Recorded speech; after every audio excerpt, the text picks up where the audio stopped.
Okay guys, we've got some exciting news for the team today. What is it?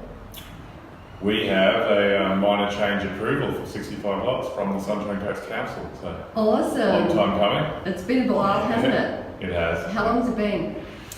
About 17 weeks, I believe. Yeah, almost 4.5 months. So yeah. And what does it normally take? From a statutory point of view, it should have taken us about 60 days, 60 business days. Yeah. Okay, but we're happy, aren't we? We are. What are the benefits we've gained? Well, we're up from 60 to 65 lots, and additional yield beyond that with the duplexes and whatnot. And so last time we met with the investors, it was going to be 64. So we've actually squeezed another one out of them, haven't we? How do we do that? Correct. So there was we've got the layout here, which actually shows it. So I'm not sure if you can see that there, but we had a big drainage reserve in this area with a bioretention base, and we managed to put that drainage lot over here instead of here, move the road across and gain this extra lot, residential lot. Cool. And so what about the conditions? How are they looking? Very clean. We had the principal of our civil engineering consultancy say to me that they're probably the cleanest set of his conditions he has seen in a very long time. Cool. And as we're going through, there was a couple of debates that happened with council, and we had to give them 1 or 2 wins in order to get a few ourselves. What were the wins that council got? Things like lots 39 to 45, 48, 46, accessing on off-road 1 only, not off-road 2. Yeah.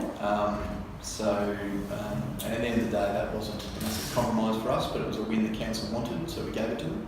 Yep.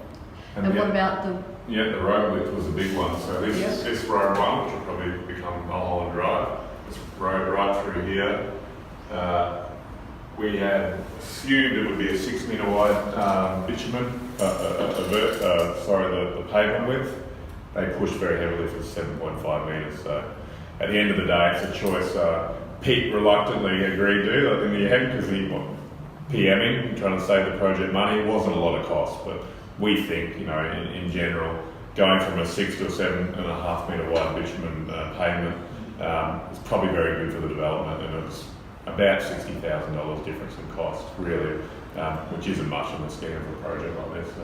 Especially when you've gained another block. We gained a block, that's right. At the same time. And more than that, there's a whole heap of other conditions Peter sort of alluded to that were cleaned up. So there was possible undergrounding of power, upgrades of external roads, things like that.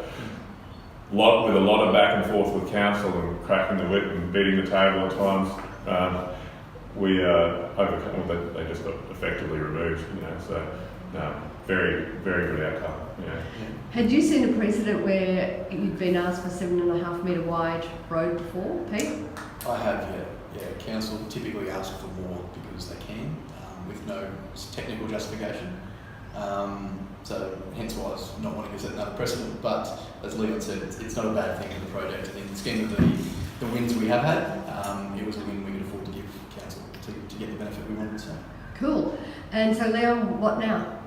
What now? We push ahead. So we were pretty confident of this outcome, and a number of weeks ago we pulled the trigger on the operational works design with the engineers, so they're well underway with that. That'll progress over the next 4 to 6 weeks. We'll be lodging that civil design engineering application. In the interim, in addition to along those lines, we're chatting with civil contractors to determine lead times and whatnot, so we can jump on that tendering process pretty quick. But more importantly, we're starting marketing. So we've got a soft launch in a couple of weeks with builders and whatnot, and the marketing guys are ramping up. We're looking to be on the market pretty soon, within the next month or so. So when do you think we'll turn soil? I know it's just a guesstimation because there's a lot pending on that, but when do you think? So it's largely dependent on the operational works approval and the lead time for contractors. It will most likely be turning soil will be in the new year, most likely, but it's, there'll be some preliminary work before that likely in terms of getting the site ready, presented well, and there's some other bits and pieces that Peter can probably elaborate on there as well. Things like the display home. So we're looking to potentially work with the builders, have that work started before the even potentially before the civil work starts. Yeah. Potentially some fencing to improve the amenity adjacent to the existing houses at the southern or southeastern part, southwestern part of the site. But yeah, if depending how things go with operational works approval, it hopefully starts sometime maybe in March next year. Now the big one, when do we settle the land?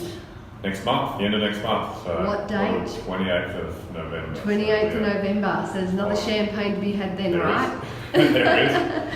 So on that note, that's the minor change approval was the final tick for the funder. Yep. Well and truly done. It's all finance is unconditional. We've done better than what we had proposed to the funder. So we're all systems going with a bit of time up our sleeve actually for that. So which is good. So we're rolling forward and now just really pushing the marketing and the engineering design side of things as well. We've pretty big wins at the moment. We're quite happy about it. So. Awesome. Okay, thanks guys. Thank you.